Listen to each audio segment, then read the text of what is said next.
রাজধানী চাংখারপুলের আহমেদ স্পেশালাইজড হাসপাতাল বিশেষায়িত হিসেবে আইসিইউ, জরুরি বিভাগ ও আধুনিক চিকিৎসা সেবা থাকার কথা হাসপাতালটিতে। আশ্চর্যের বিষয়, আইসিইউ তো দূরের কথা, এখানে নেই জরুরি বিভাগ।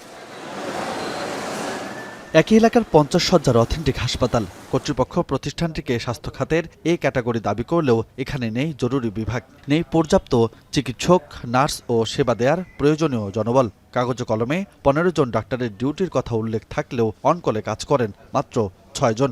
বিভিন্ন হসপিটালে 24 আওয়ার্সের যে জরুরি বিভাগটা থাকে সেটা আমাদের এখানে 24 আওয়ার্স আমাদের জরুরি বিভাগটা আমরা করতে পারি না।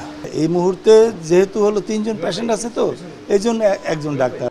ঢাকা মেডিকেল ঘিরে চাংখারপুল এলাকায় এমন একাধিক হাসপাতাল ও ডায়াগনস্টিক সেন্টার গড়ে উঠেছে। দালালের মাধ্যমে এসব প্রতিষ্ঠানে ভাগিয়ে আনা হয় ঢাকা মেডিকেলের রোগী। ওখান থেকে ধরে নিয়ে আসছে দালাল, এখানে নিয়ে আসছে পরীক্ষা ঢাকা মেডিকেল থেকে, কিন্তু আমাদের কোনো সেবা পাইনি।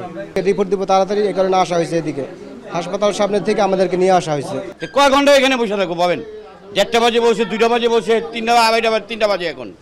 আর কয় ঘন্টা বসামো?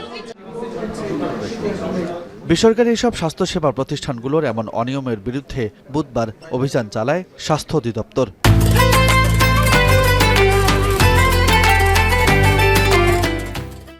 অভিযোগ প্রমাণিত হওয়ায় কার্যক্রম বন্ধ করে দেওয়া হয় আহমেদ স্পেশালিস্ট হাসপাতাল ও অথেন্টিক হাসপাতালের। আহমেদ জেনারেল হাসপাতাল সকল কার্যক্রম বন্ধ ঘোষণা করা হয়েছে। আমরা অথেন্টিক ডায়াগনস্টিক এসেছি, এটা ডায়াগনস্টিক এবং 50 বেড হাসপাতাল এবং এ ক্যাটাগরি ডায়াগনস্টিক সেন্টার এখানে। বাট এ ক্যাটাগরি ডায়াগনস্টিক সেন্টারে যে সকল ক্রাইটেরিয়া ফুলফিল করা উচিত, 50 বেড হাসপাতালে যে সকল সেবা থাকার কথা তাদের অনেক কিছু কিন্তু এখানে নেই, ঘাটতি পেয়েছি। একই সময় চাংখারপুলে অভিযান চালানো হয় আরও বেশ কয়েকটি প্রতিষ্ঠানে। বৈধ কাগজপত্র ও জনবল না থাকায় বন্ধ করে দেওয়া হয় একটি ব্লাড ব্যাংক, সিলগালা করা হয় প্রাইম টিজি ডায়াগনস্টিক লিমিটেডের ব্লাড ব্যাংক ও 60,000 টাকা জরিমানা করা হয় প্রতিষ্ঠানটিকে। এছাড়া 1 লাখ টাকা জরিমানা করা হয় হেলথ এইড নামের একটি ডায়াগনস্টিক সেন্টারকে। অ্যাক্টিভ ডায়াগনস্টিক ব্লাড ব্যাংকে গিয়েছিলাম সেখানে, এবং সেখানে একটা ব্লাড ব্যাংক থাকতে ব্লাড ব্যাংকের যোগ্য যে ধরনের বিশেষজ্ঞ তাদেরকে আমরা পাইনি, শুধুমাত্র একজন ল্যাবরেটরি টেকনিশিয়ান পেয়েছি, আর কোনো ব্যক্তিকে আমরা পাইনি এখানে।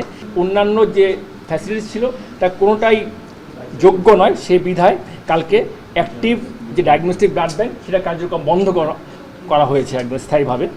সরকারি হাসপাতাল থেকে রোগী ভাগিয়ে আনার অভিযোগও পেয়েছে স্বাস্থ্য অধিদপ্তর। কোনো চক্র বা সিন্ডিকেট আছে কিনা খতিয়ে দেখার পাশাপাশি বেসরকারি হাসপাতালে সেবার চার্টার টানিয়ে দেওয়ার প্রতিশ্রুতি অধিদপ্তরটির পরিচালকের।